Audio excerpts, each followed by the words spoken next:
밥도 고맙다, 이쁘다, 감사다 이러면 향기가 나는데 사람은 어떨 것 같아? 사람 내가 혼배를 한 200상 300상 정도 해줬어요. 200상 300상 정도 해줬는데 혼배를 할 때 내 느끼는 게 어쩜 그렇게 신부들이 하나같이 다 이뻐. 안 이쁜 신부가 없어요. 안 이쁜 신부가.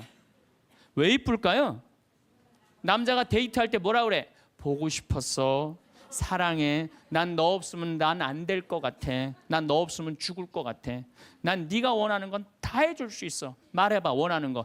별을 따다 줄까? 달을 따다 줄까? 그럼 여자가 반짝반짝 웃어야 안 웃어요? 반짝반짝. 그 상태에서 결혼하는 거예요. 그래서 신랑 신부들을 보면 그렇게 예쁘고 잘생겨요. 근데 그렇게 예쁘고 잘생긴 신랑 신부를 혼배를 시켜줬는데 10년이 지나고 나면요, 그 이쁜 얼굴이 온데간데 없어져요. 막 기미도 끼고 막 주근깨도 얼굴에 보이고. 왜 그럴까요? 남편이 뭐라 그럴 것 같아? 그때 내가 눈이 뼈서 너랑 결혼한 거다. 내가 그때 미쳤었다. 나가 죽어라. 우리 이혼하자. 이런 얘기 10년 들으면요, 아무리 예쁜 여자도요 얼굴 망가지게 돼 있어요. 아무리 예쁜 여자라도. 제가 이렇게 한 50, 60쯤 되신 분들이 그런 게 분명해요. 50, 60 되신 분들 중에 이목구비가 뚜렷하지 않아. 뭐 이쁜 구석이 별로 없는데도 이상하게 이쁜 여자들이 있어요.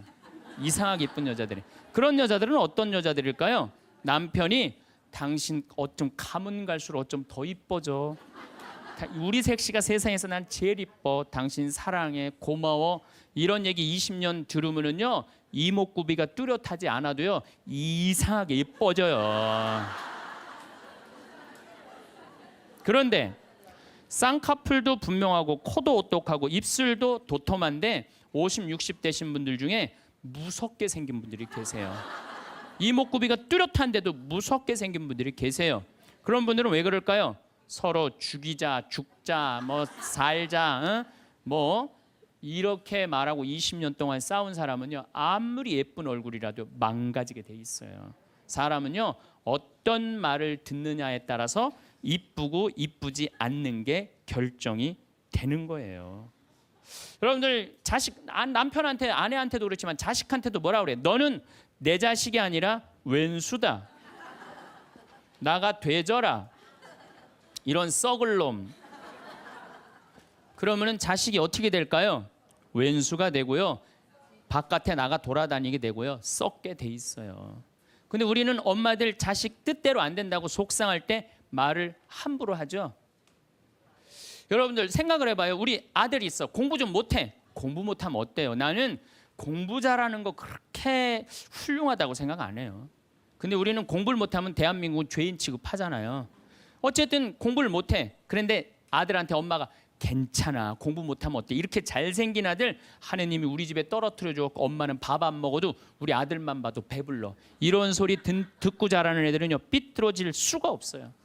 딸 보고도 이렇게 이쁜 딸 혼자 보기 너무 아깝다. 어쩜 이렇게 이쁜 딸이, 얘네들 삐뚤어질 수가 없어요. 남편도 아침에 출근할 때 이렇게 잘생긴 남편 어떻게 보내? 여보, 내가 나가서 버릴 테니까 당신 집에 있어.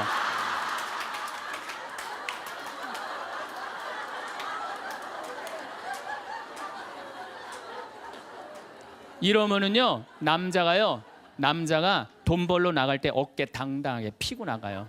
근데 남편 출근할 때 뒷꼭지 대고 오늘 그 돈 안 갖고 들어오려면 집에 들어올 생각 꿈도 꾸지 말라고. 그럼 남자는요 나가서 어깨 피고 돈 못 벌어요. 말에 복이 있는 거야. 말에 복이 있는 거예요. 어떤 엄마가 입만 열면 아들한테 빌어먹을 놈이에요. 빌어먹을 놈.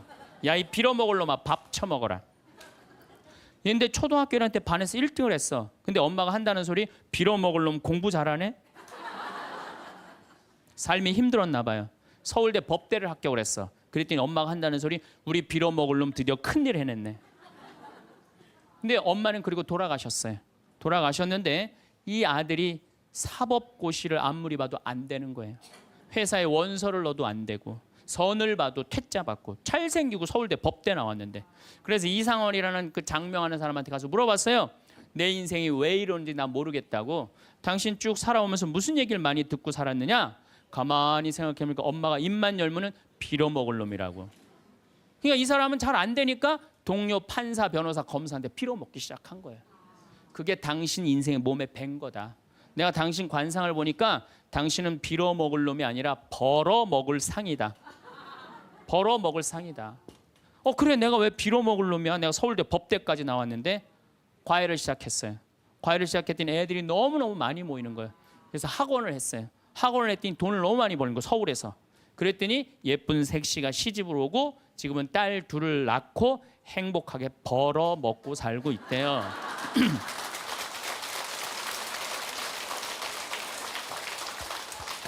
말 한마디에요, 사람 운명이 갈리는 거예요. 말 한마디에.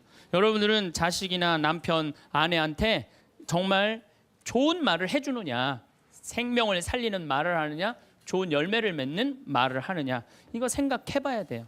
여러분들 친구 집에 음식점에 갔어. 음식점에 가서 친구한테 요즘 장사 잘 돼? 그랬더니 친구가 한다는 말이 이명박 정부 들어부터 되는 게 하나도 없어. 이러다가 망할 것 같아, 망할 것 같아. 꼭 남 탓하는 사람 있잖아요. 똥파리만 날려, 똥파리만. 근데 또 다른 친구 식당에 갔어요. 그랬더니 다른 친구가 장사 잘 돼? 남들은 힘들대는데 우리 집엔 단골 손님들이 와갖고 내가 매일 가락시장에 가갖고 신선한 재료로 음식을 준비를 해. 자, 다음에 친구들이 야, 너 우리 개 모임이 있는데 동창 모임 있는데 너 좋은 음식점 있으면은 나 안내 좀 해줘라. 그러면 여러분들 똥파리 날리는 집으로 안내할 것 같아요? 신선한 재료로 음식을 준비하는 집으로 안내할 것 같아요? 그렇죠. 말에는요 복이 있게 돼 있어요. 제가 10년 전에 이제 강원도 평창 생태마을을 시작을 했어요. 근데 그때 사실은 주교님께서 저한테 어느 대학에 교수로 가라고 그랬어요. 근데 나는 교수보다는 평창에 가서 농사 짓고 살고 싶다. 그래서 주교님 명을 거역을 했어요. 지금 생각하면 철없었던 거였죠. 거역을 하고 내가 평창에 들어가서 이제 살기 시작했어요. 평창에 들어가서 살기 시작했는데 주교님이 반대한 거 아니에요. 평창에 가서 사는데 1년에 한 번 이제 주교님한테 신년 하례식 할 때 주교님이 물어봐요. 황 신부 거기 살만해? 너무 행복해요. 제가 이제 첫째 매주 뛰어갖고 된장, 간장, 고추장 판매하잖아요. 그럼 뭐 찾아오는 사람이 있어요. 팔릴 거 아니에요. 황 신부, 농산물 많이 팔려? 너무 많이 팔려요. 황 신부, 거기 사람들은 많이 와? 첫 해는 개미 새끼도 안 왔어요. 알아야지 올 거 아니에요. 근데 내가 너무 많이 와요. 저는 제가 생태마을에 살면서 한 번도 생태마을이 사는 게 힘들다, 지겹다, 나 빨리 본당 내보내줘라 그런 소리 한 적이 한 번도 없어요. 그리고 내가 방송에 나가서든 어디 강의 가서든 나는 평창에 사는 게 너무 행복하다. 밤하늘에 별도 예쁘고 요즘은 또 이 물이 풍부해갖고 아침에 물 한 개가 피면요 아침에 일어나면 기가 막혀요. 네. 내가 좋다 아름답다는 얘기만 하니까 강의 듣는 사람들이 무슨 생각할 것 같아요? 한번 가봐야지. 한번 가봐야지. 그러니까 첫 해는 1000명 정도밖에 안 왔는데 작년에는 3만 명이 오르더니 올해는 4만 명까지 지금 왔어요. 4만 명. 사람들이 너무 많이 오는 거예요. 말이 뭐를 불러일으켜? 복을 불러일으키는 거, 복을. 근데 우리 직원들한테도 올 연초에도 회의할 때 그랬어요. 올해 느낌이 너무 좋아. 대박 터질 것 같아. 너희들 열심히 준비해. 근데 내가 우리 직원들한테 회의할 때 니네들 이렇게 하면 망한다. 니네들 똑바로 해. 망할 것 같으니까 똑바로 해. 그럼 이 직원들은요. 집에 가갖고 직장 알아봐요. 곧 망할 직장에 마음이 가겠어요? 그런데 올해 대박 터질 것 같아. 마음이요. 벌써 놓이는 거예요. 그래서 내가 우리 직원들한테 8월 말까지 예약이 2월 달에 차면 내가 니네들 유럽 기차 여행 데리고 갈게. 내가 그랬어요. 그랬는데 12월까지 예약이 꽉 찬 거예요. 그래갖고 오늘 이 여행 보증금 내라고 왔어요. 그래서 23명 우리 직원들 데리고 내년 유럽에 다 가요. 예.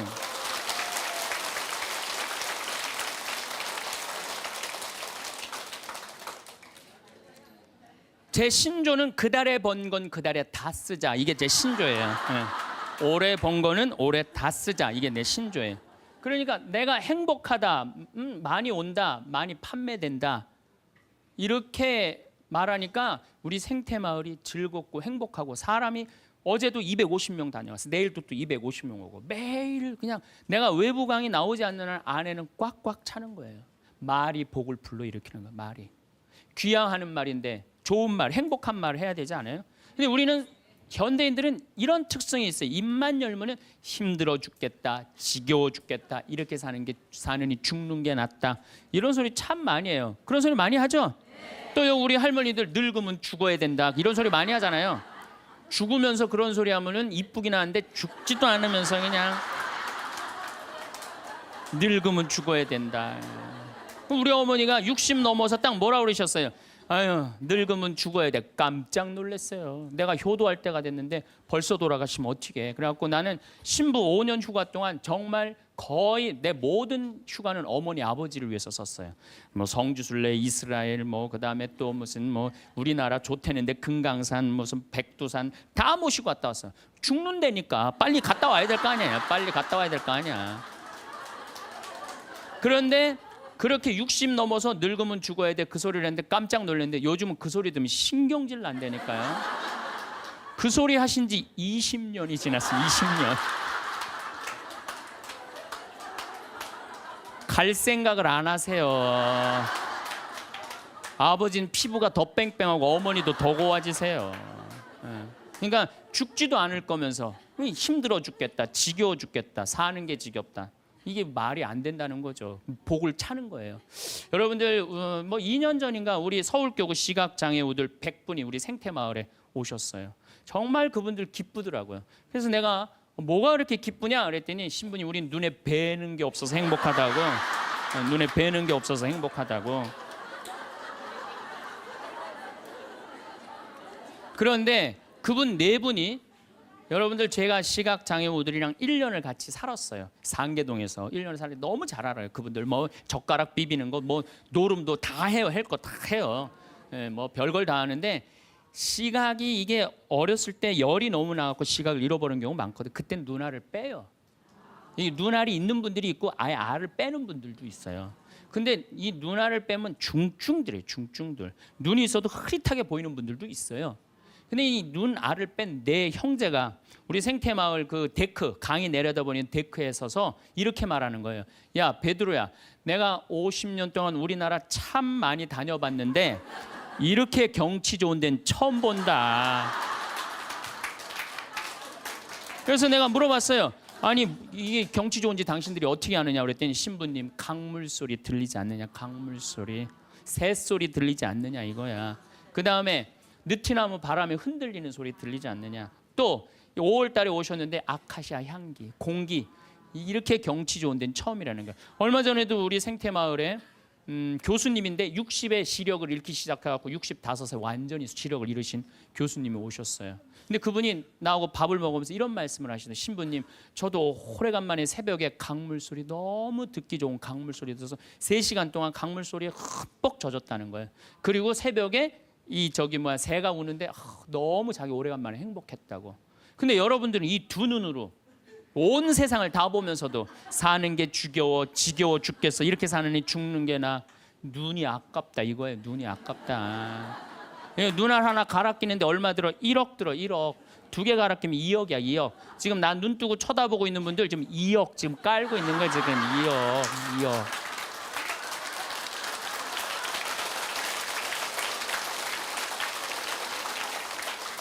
심장 하나 갈아 끼는데 5천, 간 갈아 끼는데 7천, 신장 갈아 끼는데 3천이에요. 그럼 이거 3억 5천이에요. 3억 5천. 여러분들 팔 하나 이거 의족으로 갈아 끼는데 400이에요. 양팔 800, 양다리 1600. 대충 따지면 여러분 한 5억 정도 되는 거예요. 그리고 더욱이 여기 지금 걸어오신 분은요, 적어도 5억짜리로 지금 끌고 온 거예요. 5억을 갖고. 그리고 여러분들 그 눈, 다리, 손가락, 발가락 다 붙어있는 식구 4명이 밥을 먹으면은요 20억이 앉아서 먹는 거. 20억이 앉아서.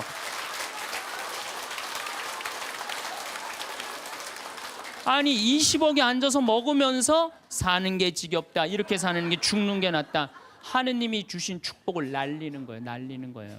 밥 먹을 때 재산이 없으면 어때요? 출세 안 하면 어때요? 앉아서 뭐라 그러면서 먹어. 우리 20억 밥 먹자. 얼마나 행복해. 여러분들이 사는 게 괴로운 게 뭐냐면은 욕심이 너무 많아서 그래.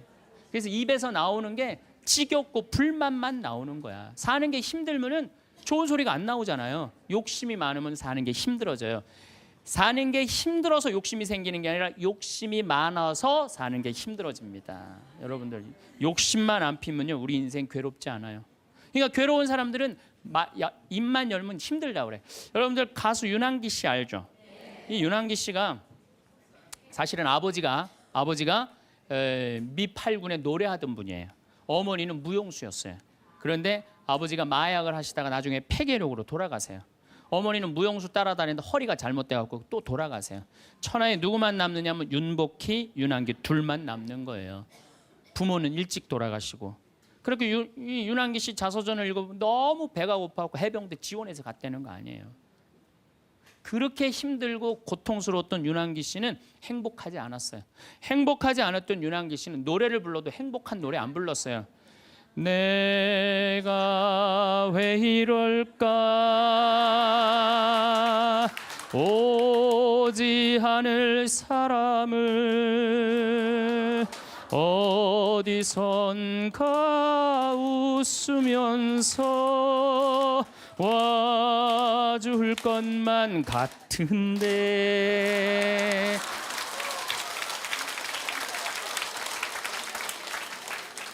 행복하지 않았기 때문에 노래를 불러도 행복한 노래를 안 불렀어요. 처음에는 차라리 그 사람을 만나지 않았던들 이 고통 이 괴로움 나에겐 없을걸.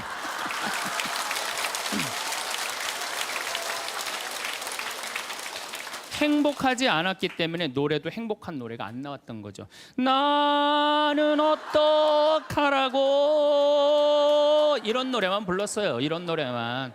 예. 너무합니다. 이것도 김수희 씨가 불렀지만 곡은 윤한기 씨가 쓴 거예요. 전부 행복한 곡이 하나도 없었어요. 근데 76년에 윤한기 씨는 하나님을 믿기 시작해요. 76년에 하나님을 믿기 시작해요. 그러면서 삶이 바뀌기 시작해요. 79년에 윤한기 씨, 윤복희 씨가 사랑이 뭐가 잘못되고 굉장히 괴로워해요. 그때 동생을 위해서 이사야전서 37장을 묵상하다가 갑자기 곡을 하나 써요. 여러분들 너무너무 잘 아는 요즘 저기 나가수에서도 유명한 내가 만약 외로울 때면 내가 위로해 줄게. 이게 무슨 소리냐면 내가 만약 외로울 때면 하느님이 내가 너를 위로해 줄게. 그 노래예요. 그 노래. 이게 1절은 한국어 가사가 2절은 영어 가사인데 1절은 그때 하느님이라는 단어를 쓸 수 없었지만 2절에는 하느님이라는 단어를 써요. 너는 나의 영원한 노래야. 야훼는 나의 영원한 노래, 영원한 기쁨이다 이거예요. 내가 외로울 때 누가 위로해 주지? 주님께서 위로해 준다 이거예요. 그리고부터 이 두 분은 인생이 바뀌어요. 이 이후로 윤한기 씨 자서전을 읽어보면 슬픈 노래를 하나도 안 불렀다고 그래요. 아까도 제가 이야기했지만 나는 행복합니다. 나는 행복합니다. 나는 행복합니다. 정말 정말 행복합니다. 그 다음 가사가 뭐냐면 기다리던 그날이 왔어요. 어깨를 활짝 펴고 우리 함께 웃어봐요. 즐겁게 살아봐요. 그런 내용이에요. 그리고 지금 윤한기 씨는 무슨 일을 하고 있느냐. 나이가 70이신데 개신교 예술신학교 목사님 총장 역할을 지금 목사님으로 20년 이상을 살면서 세상 사람들한테 행복을 얘기해줘요. 청승을 떨면서 노래를 불렀을 때하고 기쁨을 가지고 노래를 불렀을 때하고 인생이 바뀐다 이거예요. 인생이. 그러니까 여러분들도 제발 성가 좀 청승 좀 떨지 말고 불러라. 네, 청승 좀 떨지 말고 해라. 그런데 이게 누구끼리 제일 서로 죽이는 말을 많이 하느냐? 복을 이제 서로 빌어줘야 되는데 누구끼리 제일 많이 아픈 말을 하느냐면 부부끼리 제일 많이 아픈 얘기를 많이 해요. 근데 참 나도 남자지만은 여자 참 이해하기 힘든 존재예요. 여자 이상하고 요상하고 괴상하고 아주 복잡하고.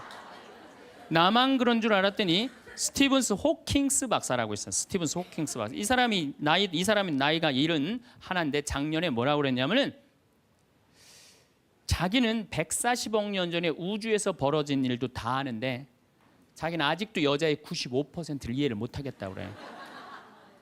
아니 그 유명한 사람도 95%를 이해를 못 하겠다고 그러는데 나는 더 모르죠. 네. 여자를 이해하지 못하니까 여자한테 폭력을 쓰는 거예요. 제가 신학교 1학년 때 주일학교 중고등학교 아이들을 데리고 한 20명 정도를 데리고 200명 정도를 데리고 여름 캠프를 갔어요. 우리 때는 4박 5일 가고 그랬어요. 섬강이라는 데를 갔는데 애들이 이제 수요일 날 이제 세 번째 날 전부 이제 강에 들어가는 프로그램이야. 근데 여선생 하나가 고개를 꼬고 안 들어가는 거예요. 그래갖고 아니 다 들어가는데 저 선생은 왜 저 물에 안 들어가느냐? 저 선생 프로그램에 참여시켜라. 빨리 집어넣어라. 그랬더니 다른 선생님들이 오더니 학사님 안 된다는 거예요. 저 선생님 오늘 그날이라는 거예요. 그날.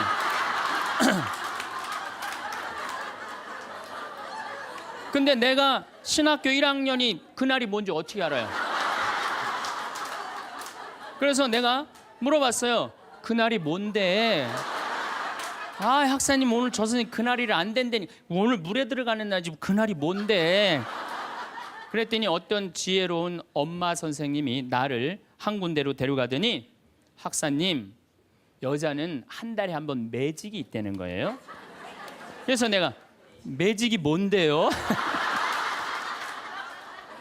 근데 그 엄마 선생님 정말 지혜로웠던 것 같아요. 그 엄마 선생님이 학사님 이 여자는 한 달에 한 번 생리를 하는데 그때 피가 나오기 때문에 물에 들어가면 안 된다는 거예요. 나는 그거 처음 알은 거예요. 처음 알은 거 그때.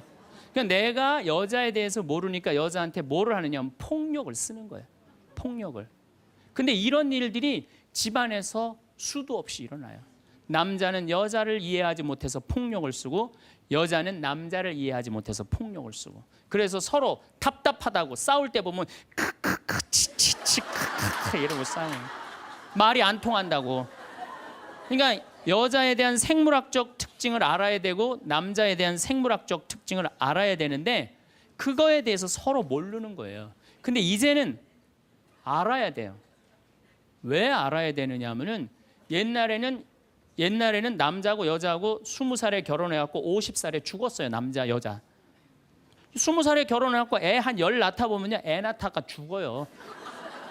남자는 애 키우다 죽어요. 갈등이 있을 수가 없어요. 부부라고 그러지만은 한 집에 살지도 않아. 안사람 바깥사람 그러고 그냥 사는 거예요. 근데 요즘은 안 죽어. 100살까지. 남자 여자가 50살서부터 100살까지 서로 이해도 못하면서 한 집에서 50년을 사는 거예요. 서로를 이해를 못하면서. 그러니까 말이 어떤 말이 나와? 상대방한테 가슴에 멍을 들게 하는 말이 나오는 거예요. 멍이 들게 하는 말을. 그래서 다음 시간에는 과연 우리 남자 여자가 도대체 어떤 특징을 갖고 있기 때문에 서로 크크크 치치치 카카카 하고 싸우는지 왜 남자 여자가 서로 으르렁거리면서 잡아먹을 듯이 싸우는지 그 이야기를 다음 시간에 하도록 하겠습니다. 감사합니다. 우리 인간은 말이라는 것처럼 중요한 게 없는데 이 말을 잘 사용하느냐 사용하지 못하느냐에 따라서 그 공동체가 행복하기도 하고 그 공동체가 불행하기도 합니다. 내가 또 복을 불러오는 말을 하는 사람이 있고 복을 차는 말을 하는 사람도 있습니다. 그래서 과연 나는 생명을 살리는 말씀을 하는 사람인가, 좋은 열매를 맺는 말씨를 뿌리는 사람인가, 아니면 입만 열무는 기분 나쁘게 하는 말투를 던지는 사람인가, 이 이야기를 나누고 있습니다. 근데 이게 부부끼리 가장 많은 상처를 주는 것 같아요.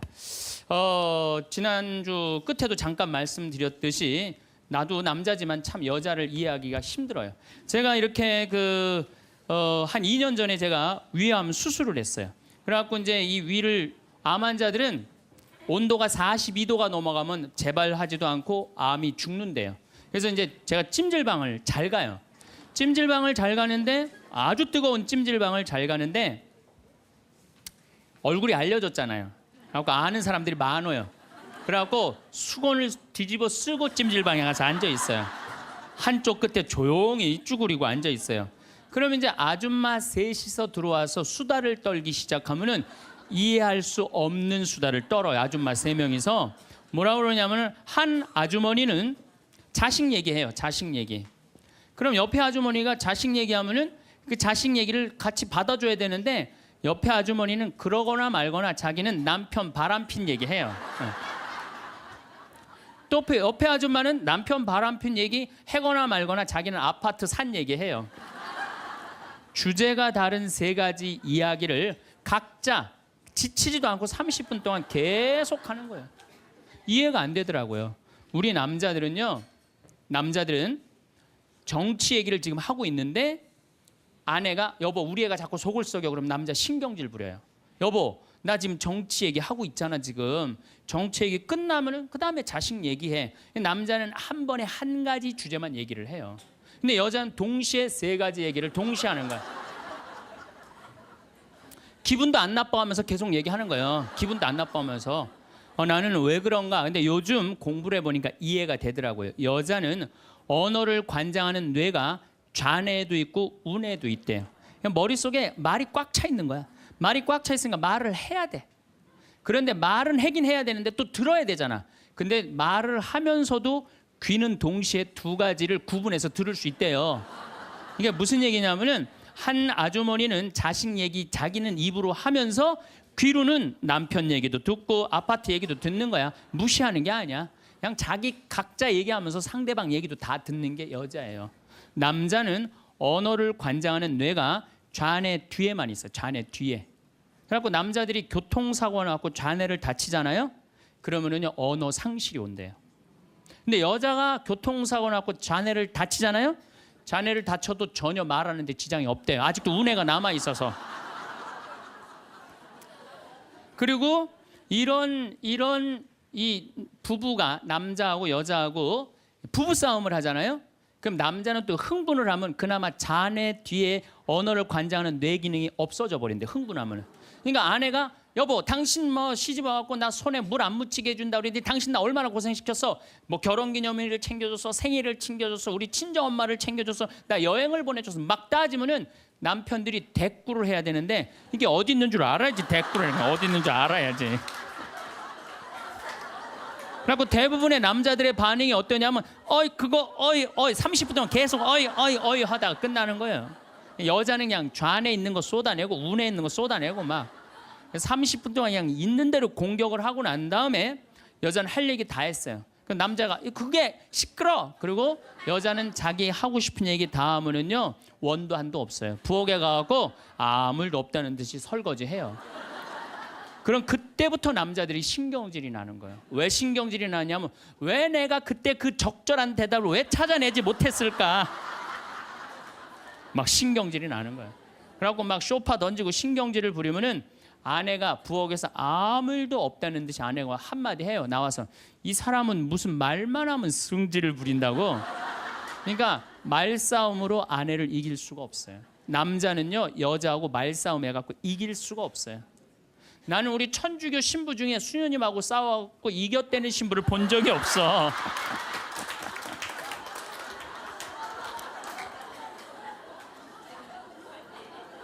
말싸움으로 여자를 이길 수가 없어요. 말싸움으로. 하느님이 창조할 때 남자한테는 너는 하루에 10,000마디만 해라. 10,000마디만 해라. 창조할 때 그렇게 창조하신 거예요. 10,000마디만 하라고.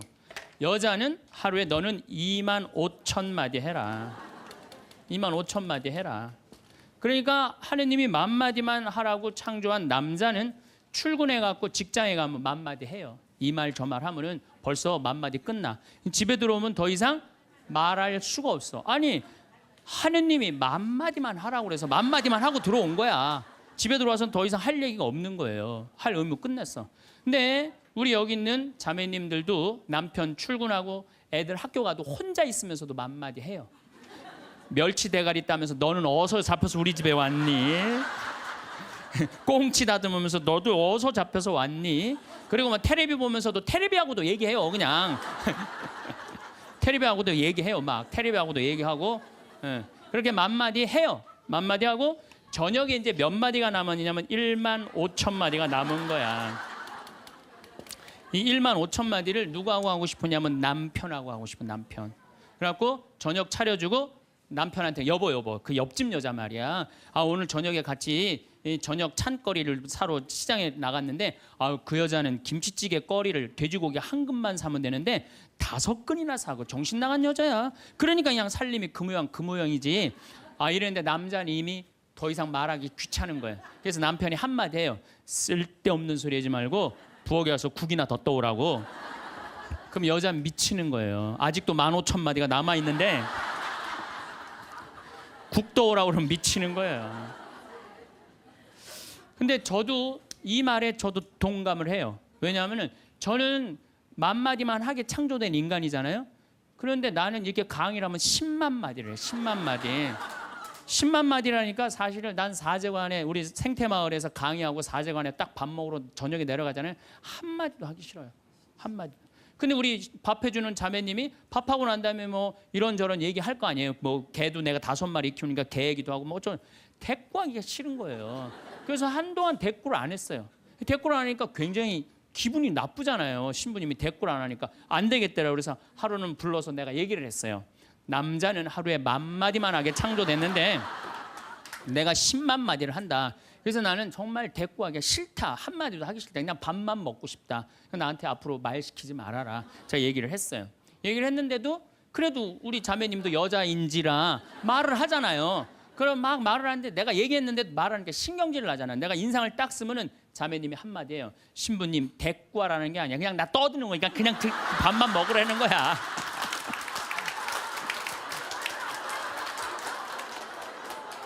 이게 뭐냐면은 이게 합의가 된 거예요. 합의가 된 거야. 그러니까 그냥 그냥 떠도 난 대꾸 안 하는 거 이해하고 떠드는 거 이해되는 거야 서로.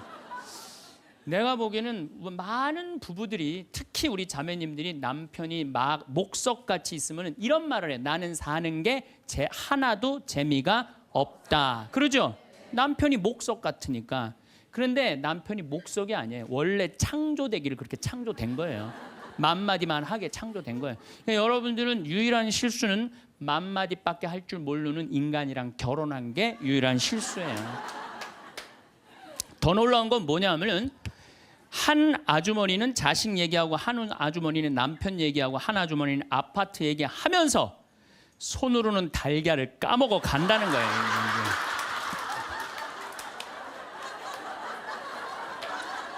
뭐 대단하지 않아요? 달걀.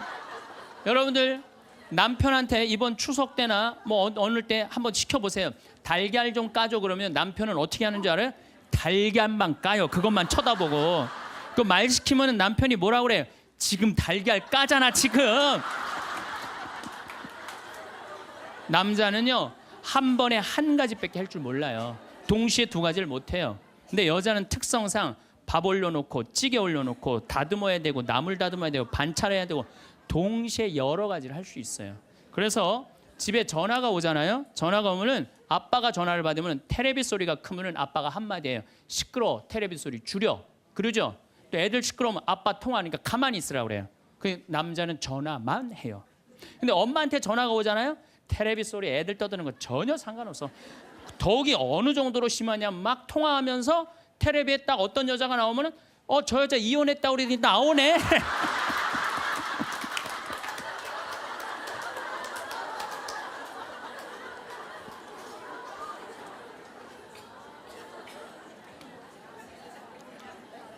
이게 무슨 얘기냐면은 언어에 있어서 여자가 남자보다 뛰어납니다. 언어에 있어서. 제가 한번 뭐 고등학교 강의를 갔는데 한 10년 전 얘기예요. 강의를 갔는데 그해 경기도에 영어 선생님 172명을 뽑았는데 여자가 170명, 남자가 2명 됐대요. 언어에는요 여자가 탁월한 능력을 갖고 있어요. 그러니까 남자는 말주변이 없어. 말주변이 없게 돼 있어요. 근데 문제는 언어만 뛰어난 게 아니에요. 여자가 시각도 뛰어나요. 시각도. 우리 눈에는 광수용체가 있어. 빛을 받아들이는 수용체, 짝대기, 사각형 짝대기가 1억 3천만 개가 있어요. 이게 남자 여자가 다 있어요. 근데 이 1억 3천만 개는 하얀색, 빨간색, 까만색, 파란색만 구분하는 거예요. 그러니까 남자들은 이 광수용체 1억 3천 거 요것만 있어요. 남자들은 색깔 구분을 4가지만 해요. 남자는 회색도 하얀색, 베이지색도 하얀색, 하얀색도 하얀색이야. 남자는 분홍색도 빨간색, 주황색도 빨간색, 빨간색도 빨간색이에요. 남자는 색깔 구분을 못해요. 근데 여자들은 원추형 광수용체 700만 개가 더 있어요. 여자가. 그래갖고 이건 온갖 색깔을 구분하는 거예요. 그러니까 나는 아직도 카키색이 무슨 색인지 몰라요. 카키색, 잿빛색, 쥐오리색, 뭐 별색을 다 얘기해. 여자들은 그런 구분이 다 되는 거예요. 여자들은 생겨 먹은 것 자체가 그렇게 생겨 먹은 거예요. 색깔.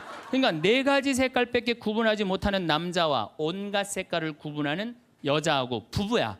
그 부부가 옷 사러 나가면 싸울 것 같아, 안 싸울 것 같아? 싸워요. 왜냐하면 남자는 다 그게 그거 같으니까 아무거나 딱 붙잡아. 여보 가자 그러면 아내가 답답해 보이잖아요. 여보 지금 당신 얼굴 색깔하고 그 옷 색깔하고 맞다고 생각해?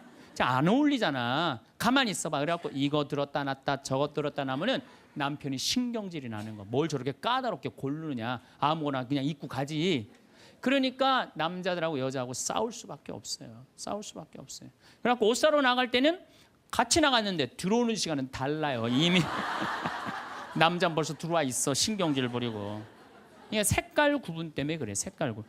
그런데 남자들은 옛날에 사냥하던 버릇이 있어서 시각이 터널형 시각을 갖고 있어요. 멀리 사슴을 발견해야 돼. 곰도 발견해야 되고. 그래서 멀리 이렇게 쪼여서 보는 습관이 있어요. 남자들은 멀리 있는 걸 잘 봐요. 남자들이.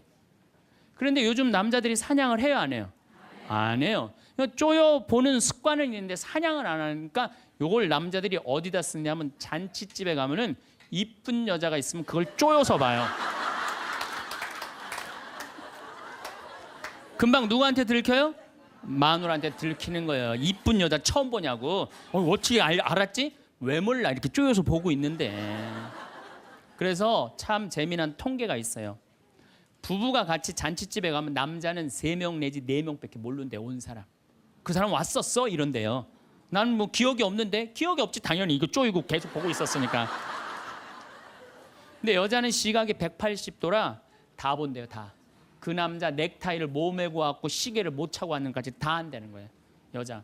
그래서 보통 정신적인 바람을 피는 걸 보면은 남자는 3명 정도 피는데 여자 한 30명 정도 이미 피고 들어와요. 그런데 이게 이 터널형 시각을 가진 남편한테 아내가 심부름을 시킵니다. 여보, 냉장고에서 치즈 좀 꺼내와. 그러면 이 남자들이요 딱 냉장고만 열면요 답답한 거예요. 이놈의 치즈가 어디 있는 거야 이게. 터널형으로 보니까 이게 안 보이는 거예요. 치즈 못 찾아요. 그 좁은 그 냉장고 안에 있는 그걸 못 찾아요. 그래갖고 아니 치즈가 어디 있다고 그래. 나 못 찾겠는데. 그러면은 아내는 이게 180도 시각이기 때문에 뒷꼭지에도 시각이 있어요. 그래갖고 딱 냉장고 문을 열고 들여다도 안 봐요. 들여다도 안 보고 딱 손 넣고 딱 꺼내갖고 남편 코앞에 딱 들여대는 거예요. 이걸 못 찾느냐고. 그러면요 남자들은요 깜짝깜짝 놀라는 거예요. 아내의 능력에 대해서 놀라는 거예요. 그래갖고 결혼 생활 한 20년쯤 한 부부들을 보면은요 아내가 부엌에서 소리만 지르면요 남편은 경기를 일으키는 거예요. 이번 또 내가 뭘 잘못해갖고 저 소리를 지르는 거야. 그냥 남자들이 눈치가 없어요. 눈치가. 말주변 없지 눈치 없지. 그렇죠? 눈치가 없어요 남자들이. 참 그러니까 남자들이 어느 정도로 눈치가 없느냐면은 아내가 지금 자기를 미워하는지 괴로워하는지 몰라요. 언제 아느냐면 귀싸대기를 맞아야지 알아요.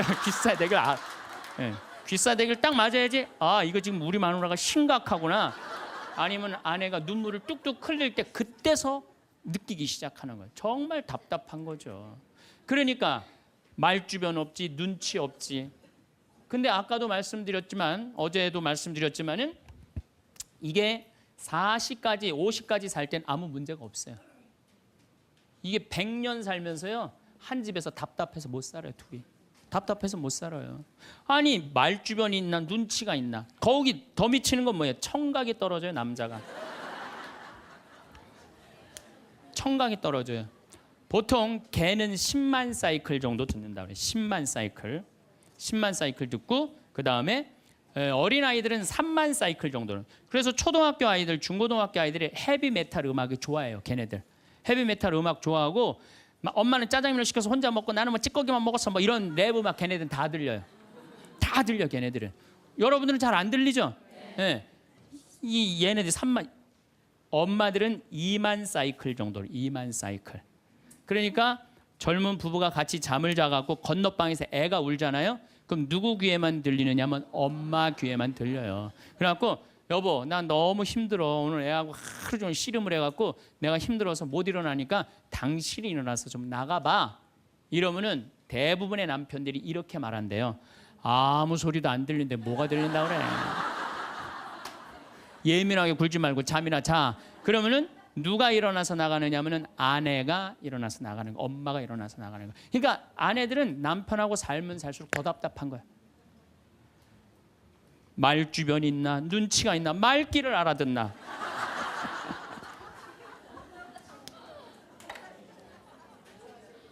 그러니까 이제 한 집에서 할아버지하고 할머니하고 한 집에서 사는 할머니 할아버지야. 할아버지가 이제 저녁 국을 못 끓였는지 너무 궁금한 거야. 그래서 안방에서 할머니한테 여보 마누라 오늘 저녁 국 못 끓였어. 근데 부엌에서 딸그락 딸그락 소리는 들리는데 대답이 없는 거야. 이놈의 마누라가 날 또 무시하는구나. 이번엔 또 거실에 나가고 또 한번 물어봐요. 이놈의 마누라 저녁 국 못 끓였냐니까 왜 대답이 없어? 아 근데 딸그락 딸그락 소리는 들리는데 또 대답이 없는 거야. 너무 화가 난 할아버지가 이번에는 부엌에 가갖고 이놈의 할망구야. 저녁 못 끓였는지 내가 3번이나 물었는데 대답을 안 하냐고. 사람 말이 말 같지 않으냐고. 그러니까 할머니가 눈을 동그랗게 뜨고 하는 말이 내가 콩나물국이라고 3번 얘기했잖아. 누군만 못 들은 거야? 할아버지. 제가 이렇게 강의를 가면은요 할아버지들이 이렇게 하고 듣는 할아버지들이 참 많아요. 이게 남자의 특성이에요. 그래서 남자들은 만 사이클밖에 못 들어요. 만 사이클. 그래갖고 남자들은 음악을 빠른 음악 들으면 다 시끄럽다고 그래. 다 시끄러워. 시끄러우니까 끄라고. 그저 남자한테 음악이라고 그러는 건 꿍짝짝 꿍짝짝 어머나 어머나 이러지 마세요. 이런 음악만 음악이에요. 남자는. 그래서 30대 40대가 넘으면 트로트를 좋아할 수밖에 없어. 남자들은. 빠른 음악을 안 들리니까. 한 2만 8천 저 사이클 정도가 보통 우리 음악에서 나오는 헤비메탈 음악이거든요. 그러니까 못 듣는 거예요. 그 다음부터는. 그러니까 말귀 못 알아듣지, 눈치 없지, 말 주변 없지. 자, 요즘 어떤 할아버지가 할머니하고 같이 한 집에서 사는데 그런 거예요. 이제 냉장고가 고장이 났고 애프터 서비스를 불렀어.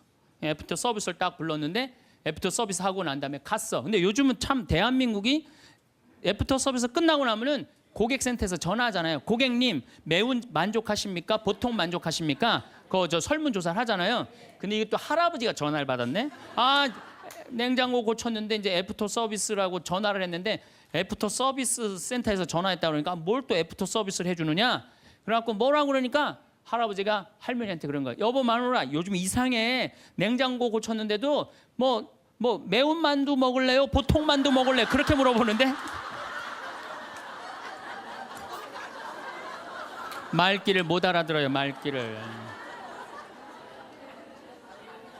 그러니까 60이 넘어가기 시작하면 할머니들 목소리가 커지기 시작해요. 막 할아버지한테 막 소리 지르는 거예요. 소리 지르는 이가 말귀를 못 알아들으니까 소리를 지르기 시작하는 거예요.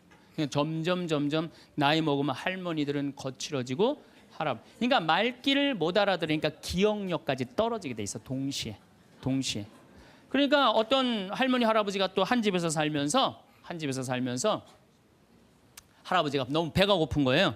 할머니한테 심부름을 시켰어요. 여보 마누라 좀 부엌에 갖고 냉장고에서 우유하고 아이스크림 좀 갖다 줘. 나 배가 고파.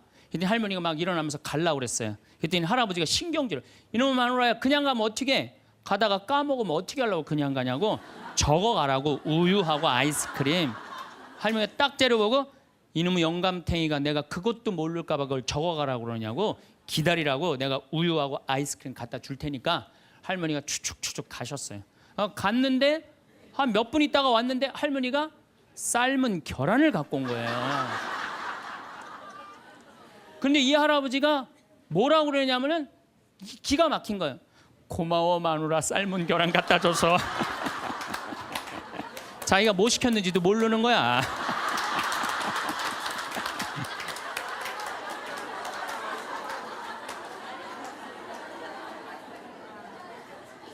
자, 여러분들 남자하고 여자는 이렇게 달라요. 그리고 50이 넘어서면서부터 여자가 능력이 뛰어나요. 여자가. 그러니까 남자는 사실은 말주변도 없지, 눈치도 없지, 말귀도 못 알아듣지. 여기 지금 형제님들 몇 분 오셨는데 내가 60 넘어갖고 100살까지 집에서 안 쫓겨나고 살 수 있는 비법이 하나 있어요. 내가 마누라 옆에서 붙어서 사는 비법이 하나 있어. 내가 그거 비법을 알려드릴 테니까 여기 형제님들 내가 알려주는 대로 사시면 돼요. 그저 비법이라는 건 뭐냐면은 마누라가 시키는 대로 하고 사세요.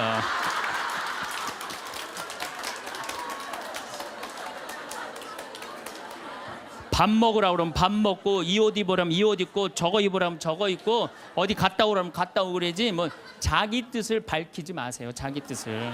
우리가 생명을 살리는 말씀을 하느냐, 좋은 열매를 맺는 말씨를 뿌리느냐, 아니면은 상대방 기분 나쁘게 하는 말투를 던지느냐, 이 이야기를 3주에 걸쳐서 이야기를 나누고 있습니다. 우리가 가장 가까이 있는 사람한테 가장 상처 주는 말을 참 많이 하는 것 같아요. 그래서 여러분들 그 부부끼리 서로 기분 나쁠 때가 있어요. 기분 나쁠 때 있잖아요. 네. 그럴 때 이렇게 뭐 감정적으로 생각하거나 극단적으로 생각할 필요가 없을 것 같아요. 왜 그렇게 생각하실 필요가 없느냐면 지금 종자가 다른 종자가 이상한 행동을 하고 있다. 이렇게 생각하면 좀 마음이 좀 편안해요. 저 사람이 날 미워해서 그러는 게 아니다. 더욱이 여성이라는 이 성은 제가 남성이기 때문에 그런 걸 많이 느껴요. 여성은 참 신비한 존재. 여자는요, 생리를 하고 난 다음에 1일부터 18일까지 점점 기분이 좋아진대요. 점점 18일서부터 21일 사이까지는 기분이 최고래요. 최고. 네. 최고인데 21일부터 기분이 나빠지기 시작해. 생리할 때 되면 완전히 그 여자가 아니야. 원래 생각했던 그 여자가 아니야. 완전히 새로운 완전히 짐승이 하나 나와갖고 이상한 행동을 하는 거예요. 그러니까 여자는 기분이 좋고 나쁘고 너무 분명해요. 좋을 때는 한없이 좋고 나쁠 때는 또 한없이 나쁜 경우가 있어요. PMT라고 이게 그 여자는 그 생리 전 긴장감이 있대요. 이 현상이 있어갖고 여자의 감정을 남자들이 내 마누라 난 도저히 이해가 안 돼. 이게 이 주기를 몰라서 그래요. 더욱이 여자가 한 18일에서 21일 사이는 기분이 얼마나 좋으냐면은 처녀 때도 이때 만약에 파티장에 가고 술을 먹는데 남자를 보면은요 모든 남자가 다 멋있게 보인대. 그래갖고 그냥 이때 그냥 술 먹고 호텔에 다음날 아침에 깨보면 어머머 내가 미쳤어 내가 왜 그랬지? 이런 일이 이때 벌어지는 거예요. 그래서 보통 보면은 이렇게 부부들 보면 너무 예쁜 여자하고 이상하게 생긴 남자가 부부로 사는 경우가 있어요. 이 경우는 18일에서 21일 사이에 만난 경우에 이 경우는 전혀 어울리지 않는데도 같이 사는 경우가 있어요. 그걸 뭐 번개 맞은 사랑, 운명 같은 사랑 그런 거 아니에요. 그런데 이게 결혼할 때만 이런 현상이 일어나는 게 결혼하고도 계속 이 주기가 반복되는 거예요. 그러니까 남자들도 이걸 이해를 못하니까 답답한 거. 저 여자가 왜 저러나? 느닷없이 왜 신경질을 부리지? 또 느닷없이 너무너무 잘하고. 이런 주기, 본인들도 아마 그런 주기에 대한 인식이 있으실 거예요. 인간이라는 게 그렇게 복잡한 것 같아. 근데 옛날에는 이렇게 복잡해도 몰라도 됐어요. 그냥 참고 살고 그냥 견디고 살고 성당에서 십자가 생각하고 참으라고 그러면은 그냥 참고. 그리고 옛날에 제가 20년 전만 해도 뭐 신부님 남편이 때려요, 뭐 남편이 바람 펴요 그러면 저도 그랬어요. 참고 살으라고. 왜 참고 살? 좀만 참으면 죽으니까 그냥. 죽으니까 참고 살라고 그랬어요. 그 옛날엔 더 했죠. 그 옛날에는 뭐 100년 전, 200년 전에는 참고 살면 둘 중에 하나 아무나 빨리 죽으니까 그냥. 근데 요즘은요.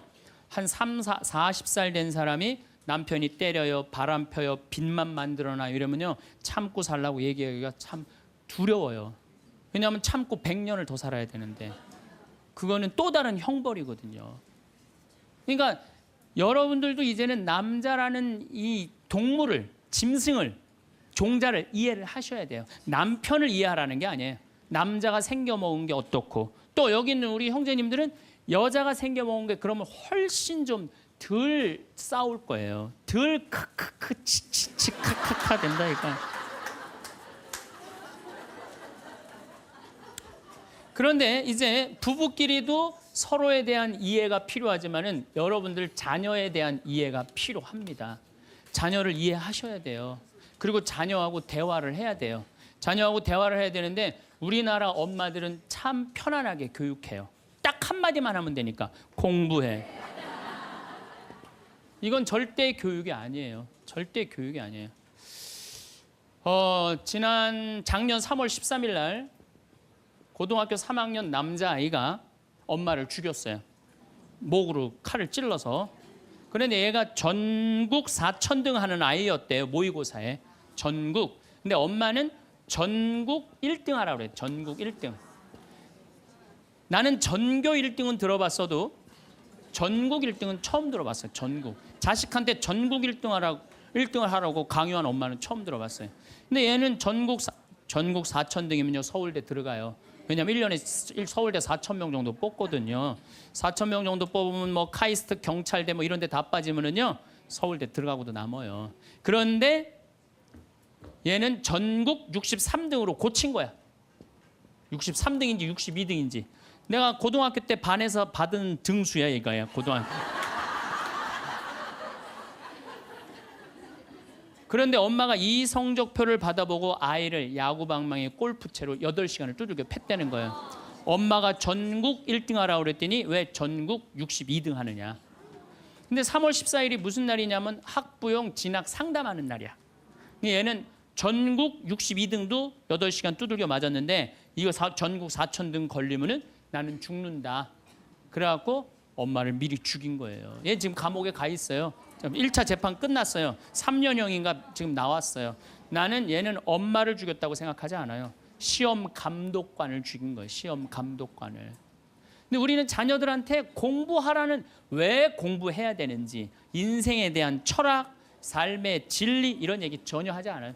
그냥 무조건 공부하라. 무조건 공부하라 그래. 그러니까 애들이 왜 공부해야 되는지도 모르고 부모가 하라고 그러니까 지겨워도 하는 거예요. 그러니까 부모가 지겨운 거예요.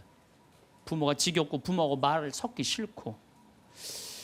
여러분들 맨날 초등학교 이제 한 5학년만 되면은 남편이 맨날 술 먹고 들어와.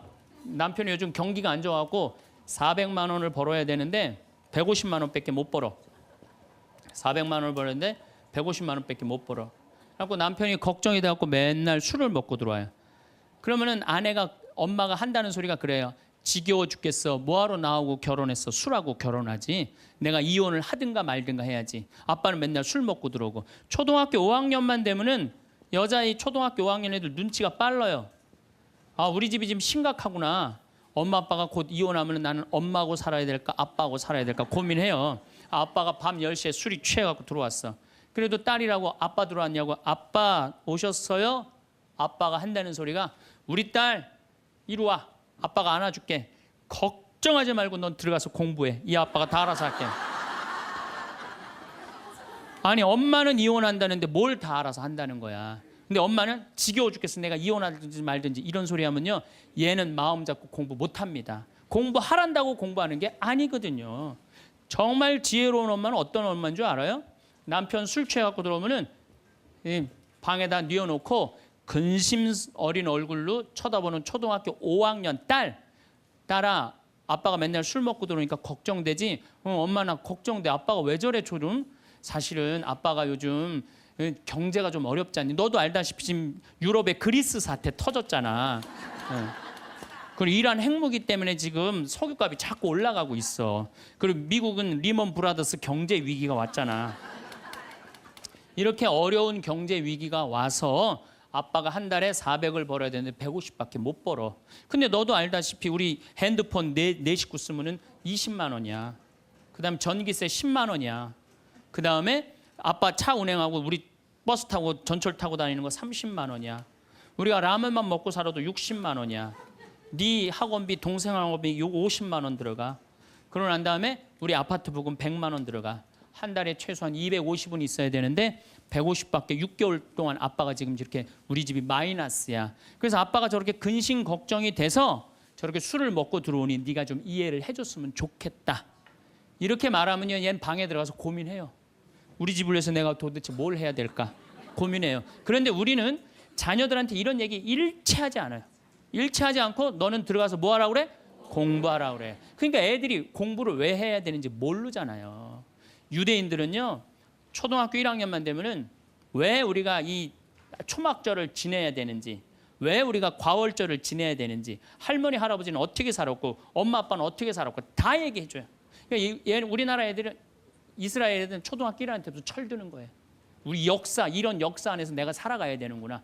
제가 지난 3월 달에, 내가 이제 다음 겨울에 저기 12월 달에 그 강의를 이제 말씀을 드릴 거예요. 3월 달에 이스라엘에 초청을 받아서 갔다 왔어요.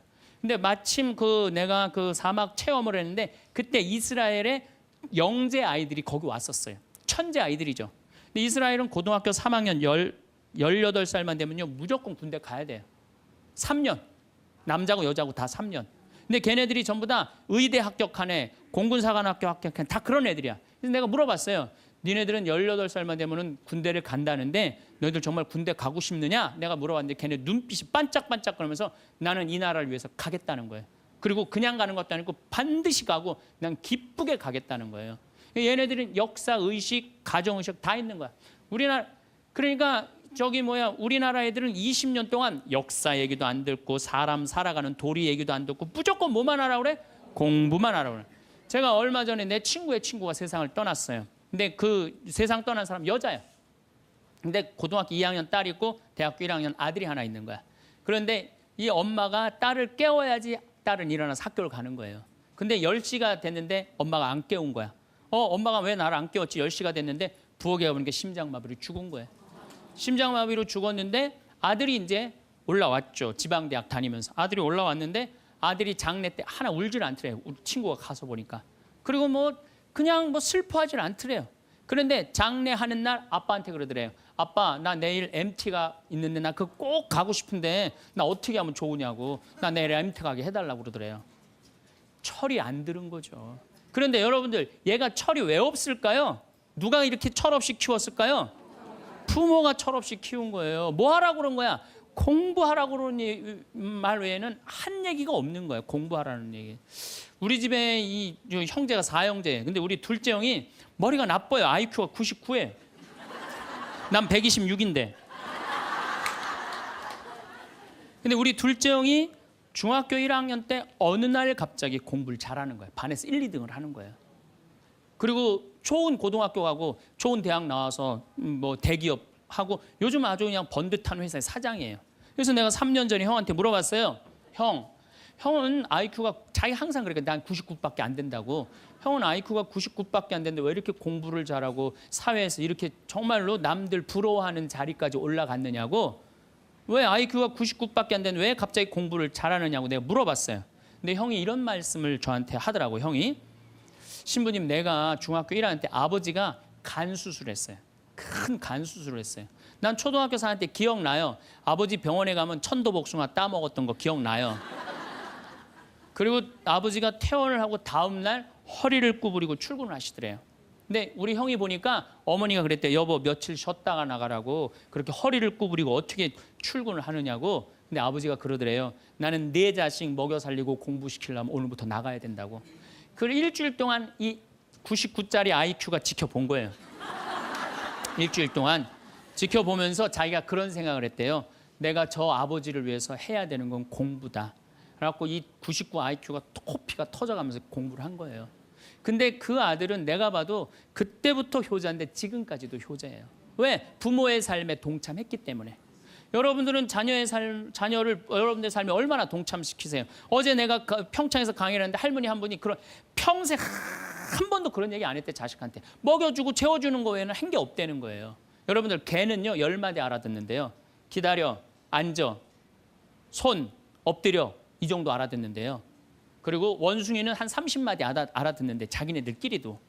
사람은 적어도 하루 한 집에서 살면서 10,000마디는 해야 된대요.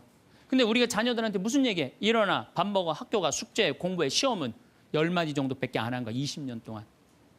어떤 뭐 하느님을 사랑하는 거, 사람을 사랑하는 거, 살아가면서 사람의 도리, 우리 집안의 내력, 그런 얘기 생전 안 하는 거예요. 생전. 내가 어떤 고민을 하는지, 내가 어떤 갈등 속에서 사는지, 아빠하고 어떤 추억이 있는지 그런 거 전혀 모르는 거예요. 밥만 먹여주는 부모. 그러니까 10마디 이상 안 하는 거예요. 그냥 내가 자녀를 키우면서 계속 들어가서 공부해 10마디 이상 안 한 이 집은 무슨 집이냐? 개 같은 집이에요. 개 같은 집. 사람 집이 아니에요. 사람 집이 아니에요. 다정한 대화를 할 수가 없는 거야. 그러니까 우리 이 둘째 아들은 정말 그때부터 지금 나이가 50이 넘었는데 아직까지도 효자예요. 그래서 내가 이렇게 나보다 신부가 됐으면 더 잘 살았을 거예요. 둘째 형이.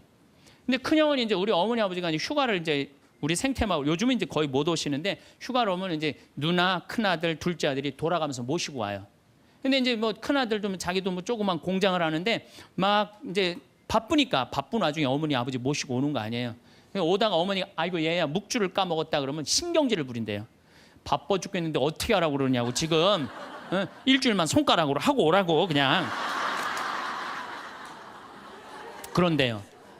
근데 둘째 아들은 어머니가 딱 이제 아들 둘째 아들이 태우고 평창에 오다 얘야 묵주를 까먹었다 그러면 둘째 아들은 그런데 우리 어머니가 저한테 해준 얘기예요.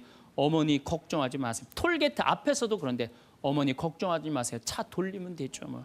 그리고 그 차를 돌려갖고 30분 동안 집에 가서 그 묵주를 찾아서 모셔다 드린다는 거야. 그러니까 부모가 불편한 게 싫은 거야. 왜? 이 자식은 중학교 1학년 때부터 누구의 삶에 동참한 거야? 부모의 삶에 동참한 거야. 여러분들은 자녀들을 언제부터 삶에 동참시켰어요? 부모가 속이 썩는지 아빠가 힘든지 고통스러운지 그런 건 하나도 얘기 안 하잖아요. 그리고 너는 뭐만 하면 돼? 공부만 하면 되는 거야. 저는 요즘 우리 사회가 지금 굉장히 거칠다 그래요. 왕따, 그다음에 학원 폭력, 성폭력, 굉장히 뭐 아주 충격적인 사건들이 많이 벌어지잖아요. 내가 보기에는 이거는 다 집안에서 교육이 말이 안 통해서 그래. 부모가 진리를 애들한테 알려줘야 될 거 아니야. 진리를. 그리고 하느님의 사랑도 알려줘야 되고. 근데 그런 얘기 생전 안 하는 거예요. 저는 요즘 무슨 대책 막 낼 때 정말로 한심해요. 그런 대책으로는 해결이 안 돼요. 저는 중학교 때 성당을 이틀 갔어요. 토요일 날, 일요일 날. 뭐 이틀 간 게 아니라 6일이면 6일 다 갔죠. 7일이면 7일 다 갔어요. 성당. 매일 가서 성당 살았어요. 그 성당 가면은 매일 교리 배우고 거룩한 거 배우고 진리 배우고 사람 사랑하는 거 배우고 사람 배려하는 거 배우고 그랬잖아요. 학원이 무슨 학원이야. 토요일 날이는 맨날 친구들하고 이 순교자 성월에는 유대철 내가 그때 주인공 됐었어. 유대철 연극하고 성탄 때는 또 저기 뭐 성가 연습하고 문학적으로 심성적으로 신앙생활을 했을 때는 아이들이 거룩하고 그중에 또 뭐 신학교 간 뭐 학사님 있으면 그 학사님 너무너무 부러우면 나도 한번 신부로 살아볼까. 또 수녀원 간 사람 있으면 또 이 여자아이들도 나도 저렇게 아름다운 수도자로 살아볼까. 그런 문화가 있었다고요. 근데 우리 천주교만 그런 게 아니라 자라보면 교회 다니는 애들 절에 다니는 애들 다 그렇게 자랐어요. 그러니까 심성이 예쁘게 자라는 거죠. 근데 요즘 애들은 뭐만 해요? 공부만 해요. 그러니까 심성이 예쁘게 자랄 수가 없는 거예요. 아무리 대책을 발표해봐요. 소용이 없는 거예요. 그래서 나는 진짜 똑똑한 정치인이라면은 토요일 날, 일요일 날 신앙생활 하게 해야 돼요. 똑똑한 정치인들이라면 그 문화생활 하게 해야 돼. 애들이 절대 공부를 하면 안 돼요. 토요일 날, 일요일 날은. 그렇게 자라면은 우리 사회가 굉장히 건강해지고 거룩해지고 진리가 충만한 나라가 될 거예요. 공부한다고 되는 일이 아니에요. 공부한다고.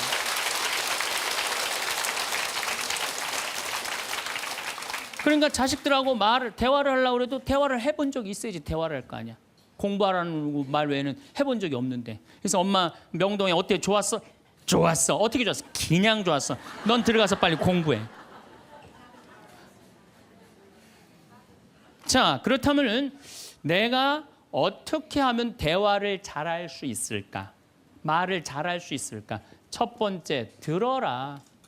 우리가 이게 부족해요. 듣는 게 부족해. 우리나라 사람들이 듣는 게 부족해. 제가 평택에서 본당 신부할 때 교우가 한 5,000명 됐었어요. 본당 신부 혼자 하는데 하루에 고해성사를 200명, 300명이 보는 거예요. 너무너무 힘든 거야. 그러니까 내가 주일날 막 교우들이 1분 이상 고해를 하면 막 신경질이 나는 거야. 그러니까 할머니들이 그냥 신부님 내가 6.25 때 시집 와갖고 그냥 독자 집에 시집을 왔는데 아들을 하나 낳았어요.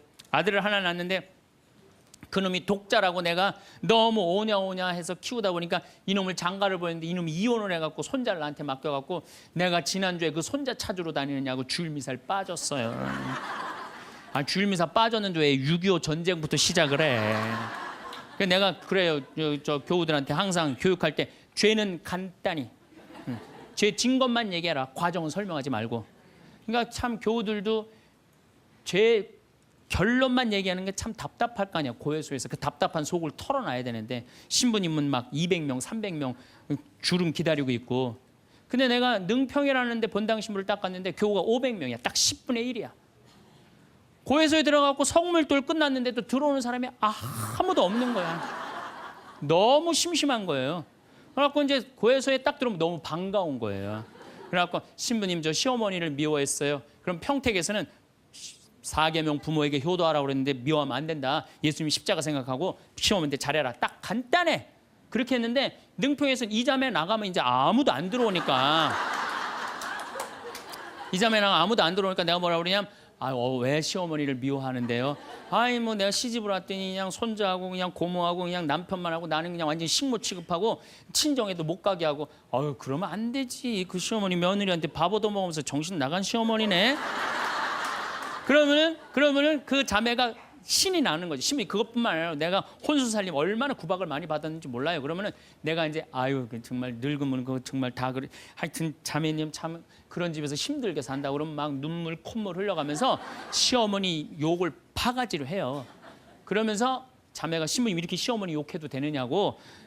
걱정하지 말라고. 여긴 비밀이 지켜지는 데니까 걱정하지 말라고.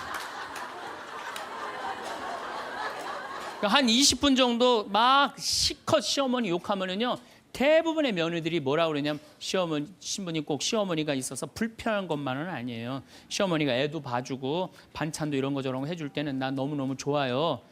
그런 것도 있어요. 예.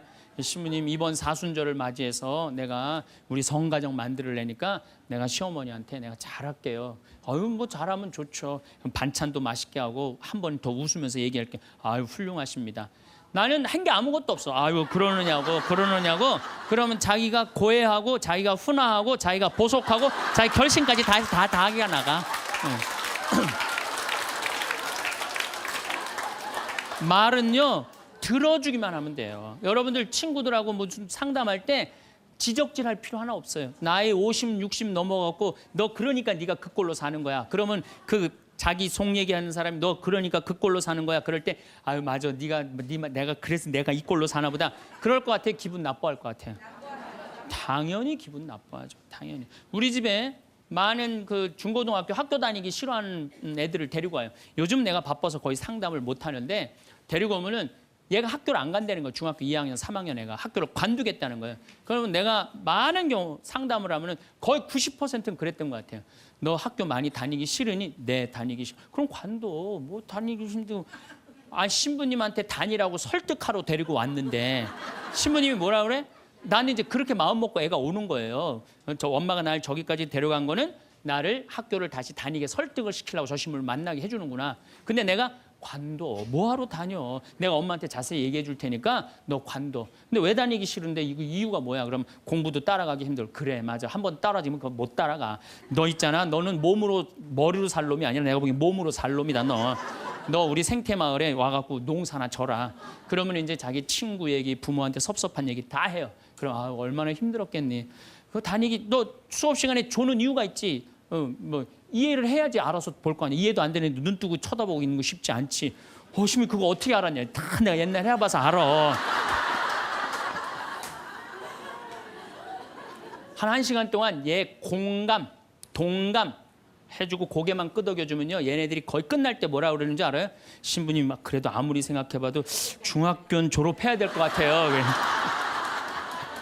아니야. 중학교 졸업할 필요 없어. 나중에 네가 철 들으면 졸업해도 돼.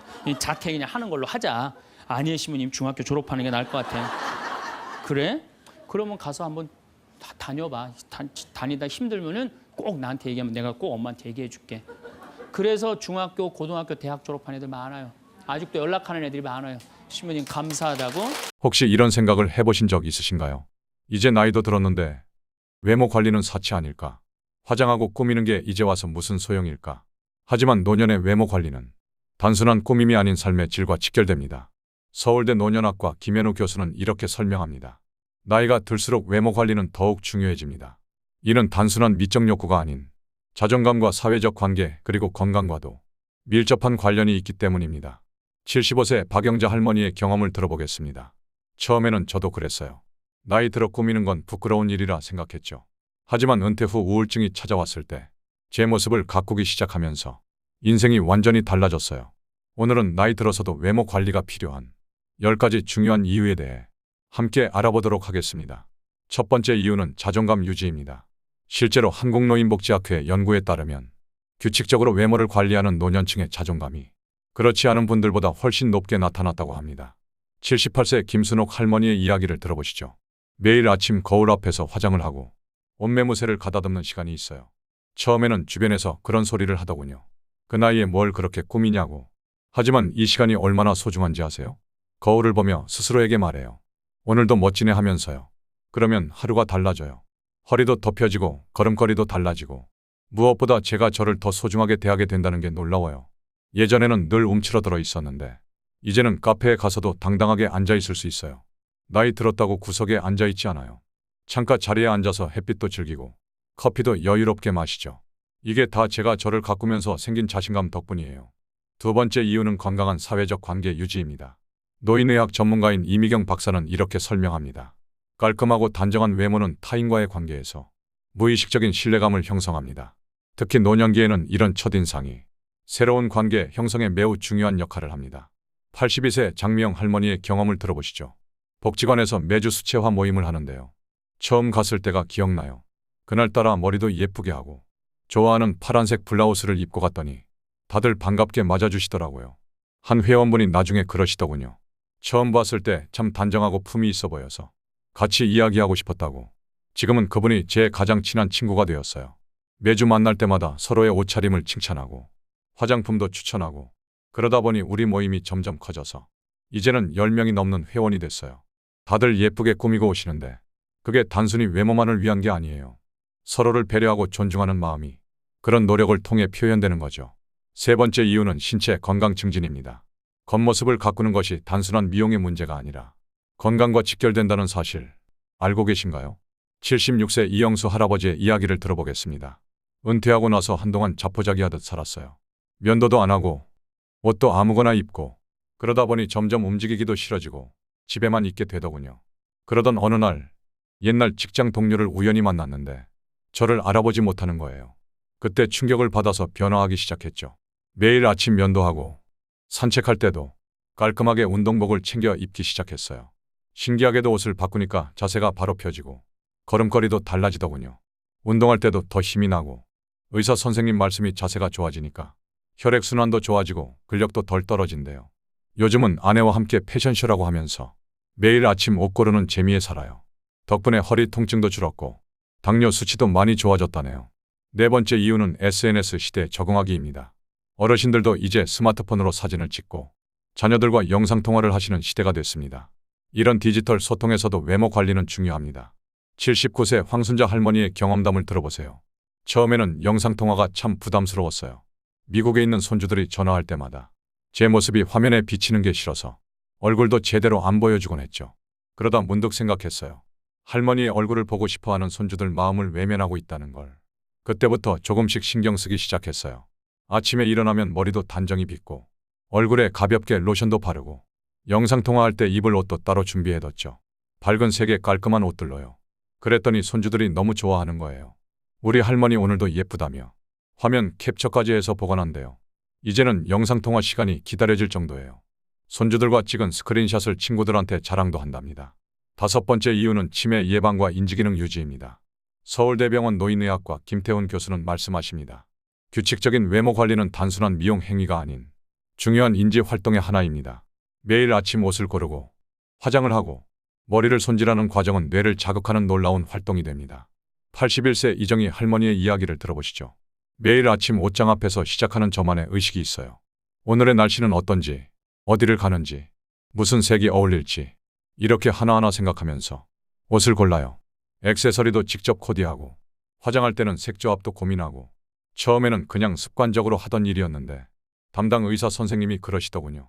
이런 활동들이 치매 예방에 정말 좋은 훈련이 된다고요. 실제로 같은 연세의 친구들과 비교해보면 저는 아직도 색상이나 숫자를 잘 기억하고 새로운 것을 배우는 것도 어렵지 않아요. 매일 아침 이렇게 스스로를 가꾸는 시간이 제 뇌를 건강하게 만들어준 것 같아요. 6번째 이유는 우울증 예방입니다. 노인정신건강의학과 전문의 이상철 원장의 말씀입니다. 외모 관리는 자기 관리의 시작점이 됩니다. 스스로를 돌보는 습관은 노년기 우울증을 예방하는 가장 효과적인 방법 중 하나입니다. 77세 김영자 할머니의 경험을 들어보시죠. 남편을 먼저 보내고 나서 우울증이 찾아왔어요. 한동안 아무것도 하기 싫었죠. 거울 보는 것조차 피하면서 살았어요. 그러다 어느 날 문득 깨달았어요. 제가 이렇게 사는 걸 남편이 원하지 않았을 거라고. 그날부터 조금씩 변화하기 시작했어요. 매일 아침 예쁜 옷을 입고 화장을 하면서 남편과 대화를 해요. 오늘도 이렇게 잘 지내고 있어요. 라고. 처음에는 눈물만 나왔는데 시간이 지나면서 점점 웃으면서 이야기할 수 있게 됐어요. 지금은 아침에 화장하고 옷 입는 시간이 하루 중 가장 행복한 순간이에요. 거울 속에 제 모습을 보면서 오늘도 잘 살아갈 수 있어. 라고 다짐하는 시간이죠. 7번째 이유는 삶의 리듬 유지입니다. 노년기에 가장 중요한 것 중 하나가 규칙적인 생활 리듬을 유지하는 것입니다. 외모 관리는 이런 일상의 리듬을 만드는 훌륭한 도구가 됩니다. 83세 최영수 할아버지의 이야기를 들어보세요. 은퇴하고 나서 한동안 정말 힘들었어요. 아침에 일어나도 특별히 할 일이 없으니 그냥 잠옷 차림으로 TV만 보고 그러다 보니 점점 생활이 무너지더군요. 변화는 아주 작은 것에서부터 시작됐어요. 매일 아침 8시 면도하는 시간을 정한 거죠. 깔끔하게 면도를 하고 머리를 빗고 옷을 갈아입는 것까지 이 시간만큼은 꼭 지키기로 했어요. 신기하게도 이 작은 습관이 제 하루 전체를 바꿔놓았어요. 깔끔하게 차려입고 나면 자연스럽게 산책을 나가게 되고 사람들도 만나게 되고 덕분에 규칙적인 생활도 되찾았죠. 이제는 아침 면도 시간이 하루의 시작을 알리는 의식이 됐어요. 마치 직장 다닐 때처럼 활기찬 하루가 시작되는 거죠. 8번째 이유는 세대 간 소통 증진입니다. 외모 관리는 젊은 세대와의 자연스러운 대화 주제가 되기도 합니다. 특히 손주들과의 관계에서 중요한 소통 창구가 될 수 있죠. 76세 이순자 할머니의 이야기입니다. 손녀가 대학생인데 요즘은 같이 쇼핑도 가고 피부관리실도 가요. 처음에는 어색했죠. 할머니가 뭘 알겠나 싶어서. 그런데 어느 날 손녀가 그러더군요. 할머니가 이렇게 깔끔하고 세련되시니까 친구들한테 자랑하고 싶어요라고. 그 말이 얼마나 기쁘던지. 이제는 손녀가 먼저 화장품도 추천해주고 머리 스타일도 제안해줘요. 그러다 보니 자연스럽게 다른 이야기도 많이 하게 되더라고요. 학교 생활이며 친구 관계며 예전에는 꺼내지 못했던 깊은 이야기들을 나눌 수 있게 됐어요. 지난번에는 손녀가 이런 말을 하더군요. 할머니처럼 나이 들고 싶어요. 할머니는 나이 들어도 예쁘시고 할머니랑 있으면 기분이 좋아져요라고. 그 말이 제겐 최고의 칭찬이었어요.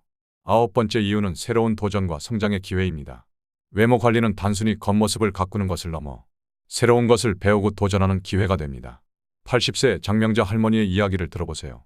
작년부터 메이크업 수업을 듣기 시작했어요. 처음에는 그저 기본적인 화장법을 배우려고 했는데 이게 제 인생의 새로운 전환점이 됐어요. 수업에서 만난 친구들과 함께 시니어 뷰티 동아리를 만들었거든요. 매주 모여서 새로운 화장품도 써보고 서로의 피부 고민도 나누고 그러다 보니 자연스럽게 공부하게 됐어요. 피부의 구조도 배우고 색채 이론도 공부하고 이제는 우리 동아리가 복지관의 인기 프로그램이 됐어요. 다른 어르신들께 메이크업을 해드리면서 무료 봉사도 하고 있죠. 얼마 전에는 구청에서 하는 시니어 강사 과정도 신청했어요. 나이 들어서도 이렇게 새로운 걸 배우고 성장할 수 있다는 게 정말 신기해요. 외모를 가꾸는 일이 결국 저를 더 나은 사람으로 만들어가는 여정이 된 것 같아요. 마지막 10번째 이유는 삶의 마지막까지 품위 있게 살아가기입니다. 노년문화연구가 김명진 박사는 말씀합니다. 나이 들어 자신을 가꾸는 것은 삶에 대한 예의이자 자신을 끝까지 존중하는 태도입니다. 85세 박순옥 할머니의 이야기를 들어보세요. 저는 매일 아침 화장을 하면서 생각해요. 오늘이 마지막 날이라고 해도 아름답고 품위 있게 살고 싶다고. 예전에 돌아가신 첫째 언니가 그랬어요. 사람은 마지막까지 자신을 사랑하고 가꿀 줄 알아야 한다고. 그 말씀이 제 가슴에 깊이 새겨졌어요. 병원에 입원해 계실 때도 매일 아침 립스틱을 바르시고 머리도 빗으셨거든요. 마지막 순간까지 그렇게 우아하셨죠. 저도 그렇게 살고 싶어요. 나이 들었다고, 아프다고, 자신을 포기하지 않는 모습. 그게 진정한 품이라고 생각해요. 얼마 전에 증손녀가 저를 보고 그러더군요. 할머니는 공주님 같아요. 나도 할머니처럼 늙고 싶어요. 그 말을 들으면서 생각했어요. 우리가 나이 들어가는 모습이 다음 세대에게 어떤 영향을 미칠지, 매일 거울 앞에서 하는 이 작은 노력들이 결국 우리의 마지막 순간까지 얼마나 품위 있게 살아갈 수 있는지를 결정하는 것 같아요. 지금까지 나이 들어서도 외모 관리가 필요한 10가지 이유를 살펴보았습니다. 인천의 박명자 할머니는 이런 말씀을 남기셨습니다. 우리는 항상 아름다움을 추구하며 살아왔습니다. 그것은 젊음의 전유물이 아닙니다. 오히려 나이가 들수록 더 소중하죠. 외모를 가꾸는 일은 우리가 아직 살아있음을 기뻐하는 것이고 매일 아침 삶을 사랑하는 마음으로 하루를 시작하는 것입니다. 누군가는 이런 노력이 헛되다 할지 모릅니다.